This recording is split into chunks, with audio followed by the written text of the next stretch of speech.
Coucou tout le monde, j'espère que vous allez bien. Aujourd'hui je vais vous présenter la petite machine à coudre que j'ai achetée à Action.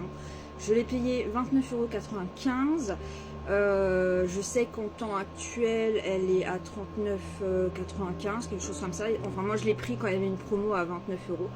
Je n'ai jamais cousu sur une machine à coudre. J'avais envie de tester sans me ruiner, parce qu'une machine à coudre c'est quand même un minimum. Il y en a d'entrée de gamme à 75 €. Moi je ne voulais pas mettre ce prix là, on va être clair, hein. Je ne voulais pas mettre ce prix là pour tester en tout cas si ça me plaisait ou pas la machine à coudre. Ça fait une semaine que je l'ai. J'ai déjà fait quelques petits ouvrages comme vous avez pu voir. Si vous n'avez pas vu les autres vidéos, voilà, j'ai fait quelques petits ouvrages avec et je suis très contente. Et du point de vue d'une grande couturière comme ma belle-mère qui a 40 ans de couture derrière elle, qui m'a dit pour apprendre c'est largement suffisant, elle fait les points noirs, elle fait les points zigzag, c'est largement suffisant pour comprendre comment un petit peu ça fonctionne et voir un petit peu comment tu vas pouvoir avancer. Alors moi je vous avoue qu'au bout d'une semaine et demie, vu que j'ai déjà pas mal de projets couture à faire, que je veux faire, et aussi bien pour moi que peut-être pour des amis, de la famille et tout ça, je pense que je vais peut-être changer de machine d'ici 1 ou 2 mois. J'ai déjà repéré une machine qui n'est non plus pas bien chère, mais je vous en reparlerai en temps voulu parce que je compte vous faire un petit unboxing quand j'aurai acheté cette machine. Peut-être que j'achèterai un peu plus tôt, je ne sais pas encore. Donc je vous retourne tout de suite pour vous faire voir la petite machine. Donc voici ma petite cousette, je l'ai appelée cousette. Donc comme vous voyez, hein, comparé à ma main, elle est très très petite, elle est très légère, hein, voilà, avec 2 doigts, voilà. Elle était fournie donc avec un fascicule en différentes langues. Le côté français est vraiment, ils expliquent vraiment très très bien, hein, même les boutonnières, ils expliquent bien. On a quand même pas mal de choses, donc je les ai mis de côté, mais vous voyez les 2 petites bobines sont déjà vides pour moi. J'ai une canette de vide, j'en ai une déjà dans ma machine, donc j'avais eu 3 canettes en métal. J'ai eu 2 petites bobines, donc j'en ai eu une blanche, une noire, je ne sais plus.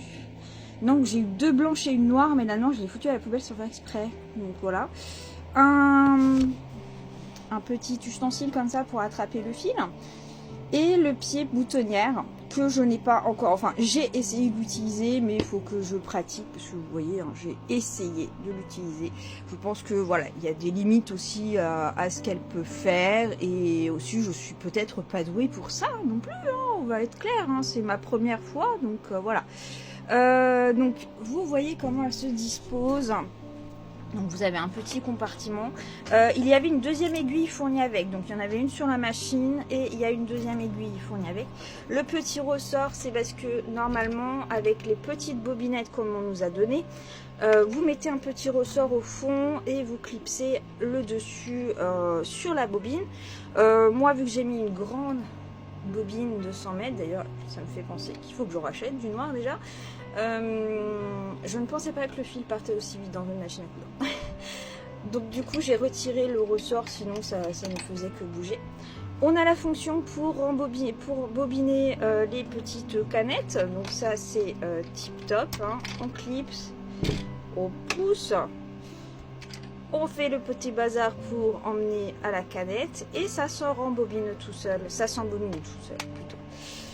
Nous avons la molette. La molette pour baisser ou monter l'aiguille, hein, donc tout ça. Le retour en arrière. Et là, c'est la molette pour choisir quel point vous voulez faire. Et franchement, ils fonctionnent tous bien. Après, moi, celui-ci, au niveau de la boutonnière, je pense que c'est un défaut d'entraînement. Il faut que je continue et que je persévère parce qu'il y a des petites choses qui peuvent se faire quand même assez facilement. Au niveau de l'enfilage, donc ça, l'enfilage, je vous ferai une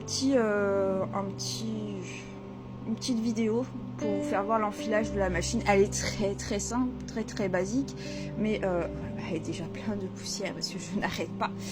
Après vous avez la petite canette. Alors moi le défaut que je trouve c'est qu'en fait vu qu'il n'y a que ça en métal, vous avez pas comme les autres machines plus perfectionnées bien sûr, vous savez vous avez des traits de millimètres, donc 0,5 mm, 1 10 mm, comme ça vous voyez un petit peu l'espacement qu'il y a entre votre aiguille et le bout de votre tissu, et ça il n'y a pas, mais c'est pas grave. On fait avec hein, pour 29 €, franchement faut pas se plaindre. Vous avez un petit creux justement pour enfiler des tubes pour pouvoir coudre. J'ai testé, ça fonctionne très bien. C'est vrai que c'est pas très large, faut pas mettre du tissu très épais, mais pour des petites choses ça se fait très bien. Après au niveau de la pédale, je vais pas vous la montrer, elle est vraiment toute mini rikiki, on n'a pas l'air, ça a pas l'air très solide, mais ça fonctionne en tout cas. Moi je sais que ça fonctionne très bien, mais c'est vrai qu'elle est toute mini rikiki et des fois ça me fait peur d'appuyer dessus. C'est peut-être un des défauts que j'ai à reprocher dessus, mais voilà. Si ça vous intéresse de voir, d'en savoir plus ou de voir comment elle fonctionne directement, j'ai oublié la petite lumière aussi que vous avez directement, la petite molette pour le pied presseur. Si vous voulez voir des vidéos de comment elle fonctionne, n'hésitez pas à me le dire en commentaire. Et puis likez la vidéo, abonnez-vous, comme ça vous allez voir plein de petites choses, les petites découvertes, les petits unboxings, et puis j'essaye de faire un maximum de followers pour pouvoir vous faire des lives, puis que je puisse vous faire voir un petit peu comment je travaille, comment je m'amuse avec tout ça. Je vous dis à très bientôt pour une nouvelle vidéo.